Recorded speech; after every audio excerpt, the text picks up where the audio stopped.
Hello friends, मैं एक बार फिर से उपस्थित हूँ कहानी मुझे तुमसे प्यार है का अगला भाग लेकर। इसके पहले भी 25 भाग अपलोड हो चुके हैं। अगर आपने नहीं देखा तो प्लीज़ एक बार ज़रूर देखें। चारों बहनें और अमायरा एक ही कमरे में सोई थी।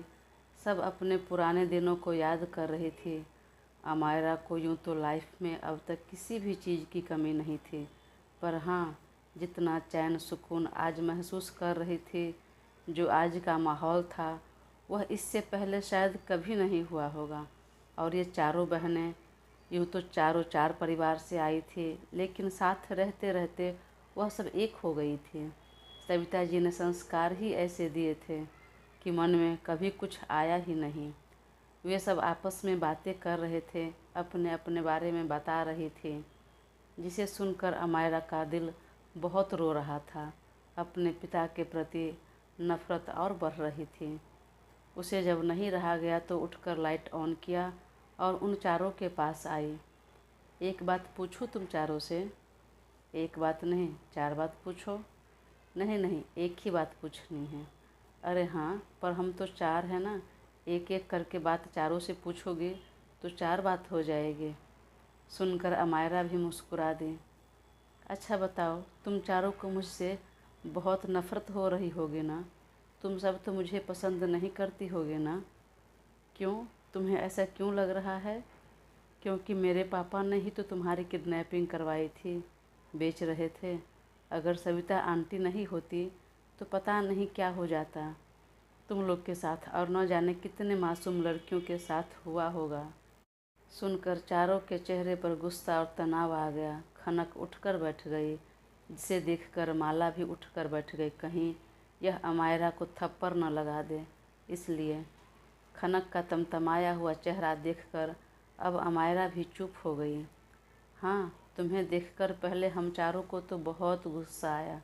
हम तो तुम्हें मारने और यहाँ से भगाने की भी प्लानिंग कर रहे थे, लेकिन जब तुम्हारे बारे में जाना और अद्रिका भाभी ने भी समझाया तो हम शांत हो गए। फिर हमें भी लगा कि जो गलतियाँ तुम्हारे माँ बाप ने की उसकी सज़ा हम तुम्हें क्यों दें, और जिसने जो किया उसने वह पा लिया। तुम्हारे माँ बाप ने हमारे माँ बाप और घर से अलग कर दिया तो तुम भी अपने माँ बाप और अपने घर से अलग हो गई।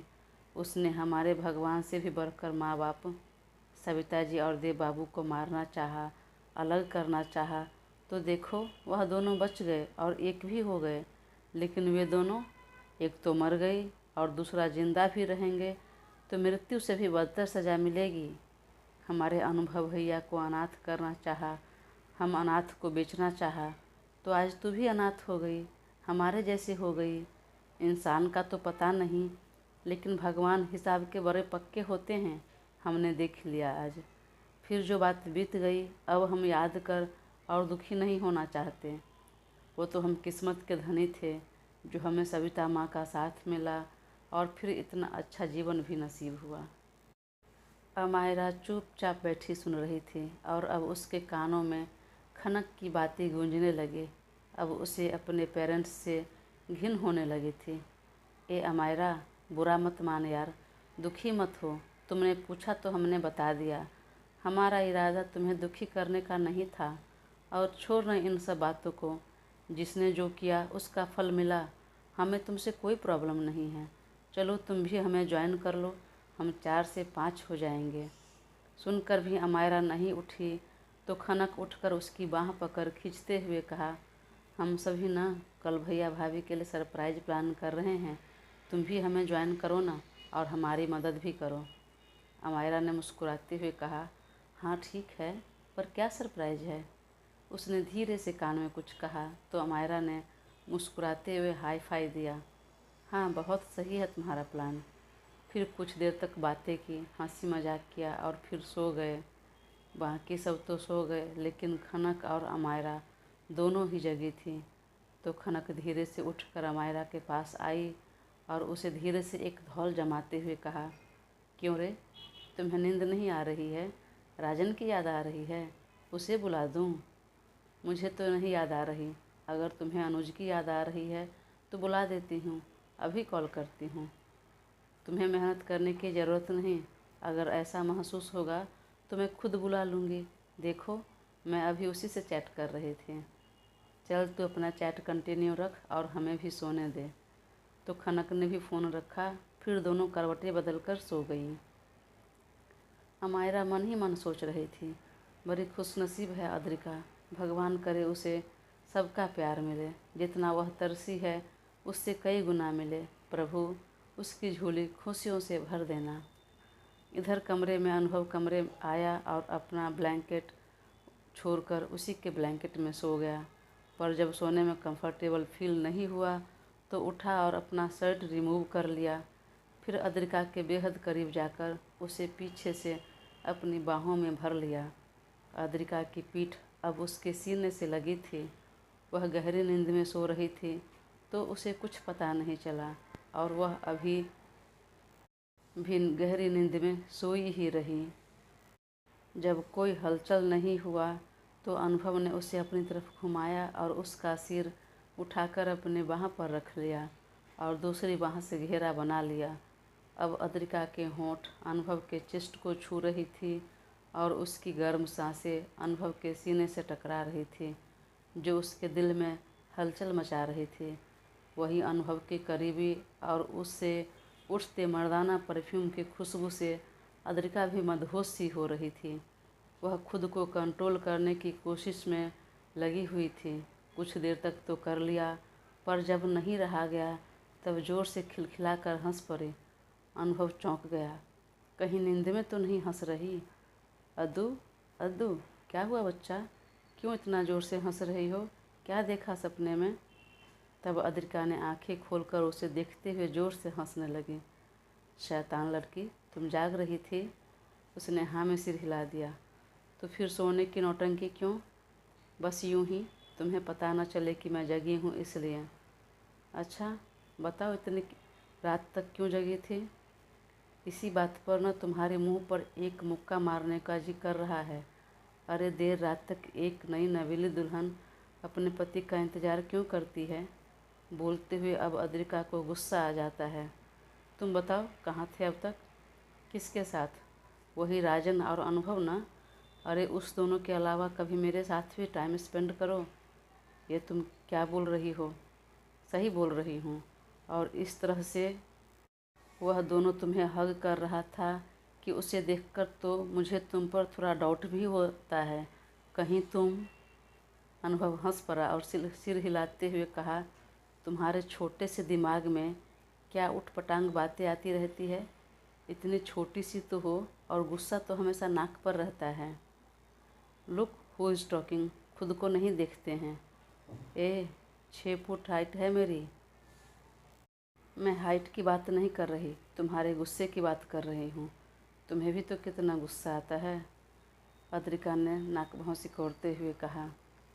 बहुत ज़्यादा नहीं बोल रही हो तुम? हाँ बोल रही हूँ, तो क्या कर लोगे? बताऊँ?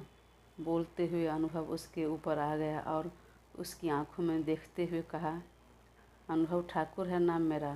चैलेंज मत करना, वरना आज जो कार में हुआ उससे आगे बढ़ जाऊंगा। मैं भूल जाऊंगा तुम्हारी उम्र अभी कम है। हद क्रॉस कर दूंगा मैं अपनी। उसके भार से दब रही अद्रिका बोल नहीं पा रही थी, फिर भी दबी जबान में कहा, हटो, सोने दो मुझे। अनुभव को जब महसूस हुआ तो तुरंत हट गया और उसके बगल में लेटते हुए कहा, यह तो पक्का है कि तुम मेरा इंतज़ार नहीं कर रही थी। तो चलो बताओ, अब तक क्यों जाग रही थी? वह हम अपने बारे में सोच रहे थे, मतलब हमारे रिश्ते के बारे में। अब तो सब कुछ ठीक हो गया तो हम भी अपनी हैप्पी मैरिड लाइफ शुरू करें। अनुभव मन ही मन सोचा, यहाँ तो मैं कुछ महीनों के लिए बाहर जाने की सोच रहा हूँ और यह हैप्पी मैरिड लाइफ शुरू करने की बात कर रही है। अगर इसे बता दिया तो उल्टी सीधी हरकतें कर मुझे जाने से रोक देगी। ओह मिस्टर दैत्य, क्या सोच रहे हो? चलो मेरी बात का जवाब दो। बोलकर अद्रिका खिलखिलाकर हंस पड़ी। याद है तुम्हें पहली बार मैंने इसी नाम से बुलाया था? हाँ याद है, पर मुझे यह समझ में नहीं आ रहा, जब तुम्हें मुझे दैत्य कहती हो तो दैत्य से प्यार कैसे हो गया? कैसे मुझसे शादी कर ली? वह तो पहली नज़र में हो गया था, पर यह थोड़ी ना पता था कि तुम दिखते स्मार्ट हो पर हरकतें राक्षस वाली है। तो ठीक है, अब जीवन भर इस राक्षस को झेलते रहो और तुम भी राक्षसी बन जाओ। तुमने मुझे राक्षसी कैसे कहा? वैसे ही जैसे तुमने मुझे राक्षस कहा। रुको, मैं अभी बताती हूँ तुम्हें, बोलकर अद्रिका उसे मारने लगती है और अनुभव हंसते हुए दोनों हाथों से रोककर खुद को बचाने लगता है। जब वह नहीं मार पाती है तब अद्रिका तकिया उठाकर अनुभव के ऊपर फेंकती है, जिससे उसके नीचे रखा हुआ एल्बम दिख जाता है। अद्रिका छुपाने की कोशिश करती है, लेकिन अनुभव अब तक देख लेता है। क्या है, दिखाओ मुझे। कुछ नहीं है। अरे दिखाओ क्या है, बोलकर अनुभव उसकी कलाई पकड़ एल्बम ले लेता है। तो यह वही एल्बम है जिसमें अनुभव के बचपन का फ़ोटो और उसकी माँ का जला हुआ फ़ोटो था। एल्बम देखते ही अनुभव की त्योरियाँ चढ़ जाती है। उसे पिछली सारी बातें याद आ जाती है और इस बार खुद पर गुस्सा आ जाता है कि बिना कुछ सोचे समझे पता लगाए माँ पर इतना बड़ा इल्ज़ाम लगा दिया। पता नहीं क्या क्या सोच लिया उनके बारे में, कितना नफ़रत मन में पाल लिया। यह सब याद कर उसे अपने आप पर बहुत गुस्सा आता है। खुद से ही चिढ़ होने लगती है और अनायास मुट्ठियाँ बंध जाती है, गर्दन की नसें टाइट हो जाती है और दांत पर दांत बिठा लेता है। अद्रिका जब तक कुछ समझ पाती, उससे पहले ही अनुभव एक हाथ से उसकी कलाई और दूसरे हाथ से उसका जबड़ा कसकर पकड़ लेता है। तुम्हें उस स्टोर रूम में जाने से मना किया था ना, यह सब निकालने से भी रोका था, फिर मेरी बात क्यों नहीं सुनी? क्यों निकाल लिया इसे? इतनी मनमानी क्यों और कैसे कर सकती हो? अद्रिका का जबड़ा कसा हुआ था, वह कुछ नहीं बोल पा रही थी। वहीं अनुभव की पकड़ इतनी मजबूत थी कि अद्रिका की आंखों में आंसू आ जाता है। तो तब से तुम जाग कर यह सब कर रही थी? और मैंने पूछा तो तुमने मुझे क्या कहा? कि तुम्हारा इंतज़ार कर रही थी। जिस चीज़ के लिए मना करूं, ना बोलूं, उसे ही करने जाती हो तुम। अपने मन की करने की ज़रूरत नहीं ज़्यादा, और अपने हद में रहो तुम। अनुभव की पकड़ से अब तक अद्रिका की आंखों से आंसू बहकर गालों पर लुढ़क आए थे और गुस्से में अंधा हो चुका अनुभव को कुछ नहीं दिख रहा था। आंसू की कुछ बूंदें जब उसके हाथों से टकराई तब अनुभव को होश आया और उसने झटके में उसकी कलाई और जबड़ा दोनों छोड़ दिया। अद्रिका उसकी पकड़ से अब तक लगभग बेहोश हो चुकी थी और वह बैठे बैठे वहीं लुढ़क गई। अनुभव उसे यूं ही छोड़कर बाथरूम में चला आया। गुस्सा अभी भी बहुत आ रहा था तो शावर ऑन कर खड़ा हो गया। अद्रिका काफ़ी देर तक रोती रही, फिर उठकर तकिया लेकर बालकनी में काउच पर आकर बैठ गई। इधर अनुभव घंटों तक शावर लेता रहा। जब थोड़ा दिमाग ठंडा हुआ, तनाव कम हुआ, तब कमरे में आया, पर बेड पर अद्रिका नहीं थी। वह कमरे में नज़रें दौड़ाई पर कहीं नहीं दिखी। अरे, यह लड़की कहाँ चली गई? अद्रिका, अद्रिका आवाज़ लगाई, पर कोई आवाज़ नहीं आई। तो उसे थोड़ा डर हुआ। इधर बालकनी में बैठी अद्रिका रोते रोते अब तक सो चुकी थी। जब वह कहीं नहीं दिखी तब अनुभव बालकनी में जाकर देखा तो वह वहाँ काउच पर घुटने को मोड़कर सिमटी हुई सो रही थी। उसका फेस अब भी लाल था, ज़्यादा रोने की वजह से अभी भी हिचकियाँ ले रही थी और मोटे मोटे आंसू आँखों से बहकर सूख चुके थे। उसने कुछ देर तक देखा, फिर उसे गोद में उठा लिया और कमरे में आ गया। उसे बेड पर जाकर रख दिया, फिर खुद भी उसके बगल में लेट गया। फिर उसका सिर अपने बाहों पर रखकर उसके माथे को चूम लिया। पर कुछ देर तक उसे नींद नहीं आई। अब तक का अपना बिहेवियर याद आता रहा। कलाई पर रेडनेस के निशान अभी भी थे। वह उठा और फर्स्ट एड बॉक्स लाकर ऑइंटमेंट लगा दिया। अद्रिका नींद में ही चिहुक उठी। अनुभव तुरंत उसकी कलाई छोड़ दी और सर को सहलाने लगा। कितना दर्द हो रहा होगा। नहीं, मुझे यहाँ से जाना होगा।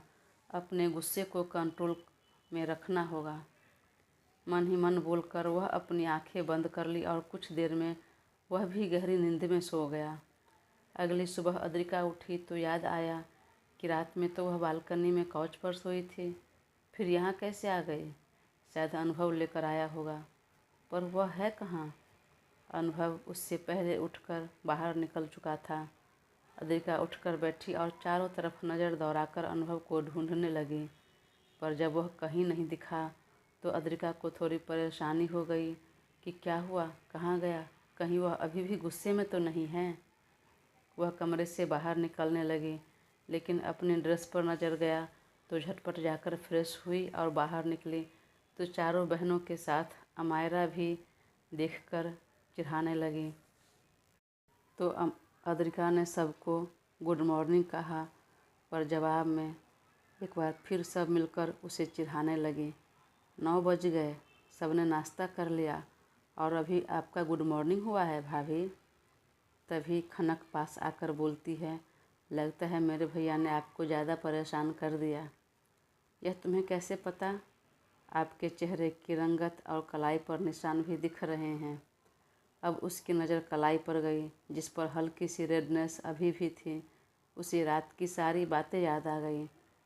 उसने कहा, हाँ तुम्हारा भाई है ना, हमारी लड़ाई हो गई थी रात में। तो उसने कसकर इतनी ज़ोर से पकड़ लिया कि देखो अब तक लाल है। उसने तो सीधे सीधे बोल दिया, पर सब ने मजाक में ले लिया। खनक और अमायरा केहूनी से मारती हुई बोली, समझ गई, सब समझ गई, प्यार वाली लड़ाई हुई होगी। अद्रिका को अब याद आया उसने क्या बोला और सब ने क्या मतलब निकाला। वो थोड़ी शर्माकर अपने कमरे की तरफ मुड़ गई। अरे भाभी, इतना शर्माने की ज़रूरत नहीं, आइए चाय नाश्ता बन गया है, कर लीजिए। हाँ भाभी आइए ना, आज नाश्ता मैंने और दिया ने बनाए हैं, खाकर देखिए ना कैसा बना है। माला और दिया ने कहा तो अद्रिका आकर डाइनिंग टेबल पर बैठ गई, पर उसकी नज़रें अभी भी अनुभव को ढूंढ रही थीं। यह देखकर सविता जी ने कहा, बेटा तुम्हारी नज़रें जिसे ढूंढ रही है ना, वह कुछ काम से बाहर गया है, शाम तक लौटेगा। अनुभव सुबह उठकर चला गया था। रात वाली बात याद कर उसे खुद पर बेहद गुस्सा के साथ शर्मिंदगी भी महसूस हो रही थी। इतना हाइपर होने की ज़रूरत नहीं थी, आराम से भी बात कर सकता था मैं। बेवजह उसे कितना चोट पहुंच गया। मेरे बारे में उसके मन में न जाने क्या इमेज बनेगा। इसी सब की वजह से मन में हलचल मची थी और वह फिलहाल अद्रिका के सामने नहीं आना चाह रहा था। काफ़ी कोशिश करने के बाद भी जब दिमाग शांत नहीं हुआ, तब वह कुछ काम का बहाना कर अपना दिमाग शांत रखने के लिए बाहर निकल गया। इधर चारों बहनों ने अद्रिका को अमायरा के साथ शॉपिंग करने के बहाने मार्केट भेज दिया और चारों बहनें मिलकर अद्रिका के कमरे में आ गई। गहरी शाम को जब मार्केट से लौटी अद्रिका तो अपने कमरे में जाने लगी तो सब ने बहाने से रोक लिया। अरे भाभी आओ, हमसे बातचीत करो ना, और अब खाना खाकर ही कमरे में जाइएगा। अद्रिका मान गई और सबके साथ बैठ गई। कुछ देर बाद डिनर भी कर लिया, पर अनुभव अब तक नहीं आया। तब खनक ने कहा, भाभी मेरे कमरे में चलो, वहाँ हम अंताक्षरी खेलते हैं। अभी तो भाई भी नहीं आए हैं, तो कमरे में जाकर क्या करोगी। अद्रिका को सबकी बात सही लगी और वो सबके साथ उसके कमरे में चली गई। अब काफ़ी रात हो गई थी। अनुभव भी आ चुका था, लेकिन वह बाहर ही था, जानबूझकर अंदर नहीं आया ताकि अद्रिका सो जाए तब वह कमरे में जाए। काफ़ी रात होने के बाद जब सब अपने कमरे में जाने लगे तब देव बाबू ने कहा, अनुभव बहुत देर हो गई है, अपने कमरे में जाओ, आराम करो। तब अनुभव अपने कमरे की तरफ बढ़ गया। यह देखकर चारों बहनों ने कहा, भाई भाभी इधर ही है, आप भाभी को साथ में लेकर जाओ। अनुभव ने बिना कुछ बोले उसकी तरफ देखा तो अद्रिका भी बिना उसकी तरफ देखे चुपचाप साथ में चल दी और आगे बढ़कर दोनों ने एक साथ दरवाज़ा खोला तो अंदर का नज़ारा देखकर दोनों चौंक गए और एक दूसरे की तरफ देखने लगे। अंदर कमरा फर्स्ट नाइट के जैसे डेकोरेटेड था। दोस्तों, कहानी आगे जारी रहेगी। प्लीज़ तब तक अपना साथ बनाए रखें और चैनल को सब्सक्राइब कर मुझे ज़रूर सपोर्ट करें। कहानी का अंतिम भाग मैं बहुत जल्द प्रकाशित करूँगी। धन्यवाद।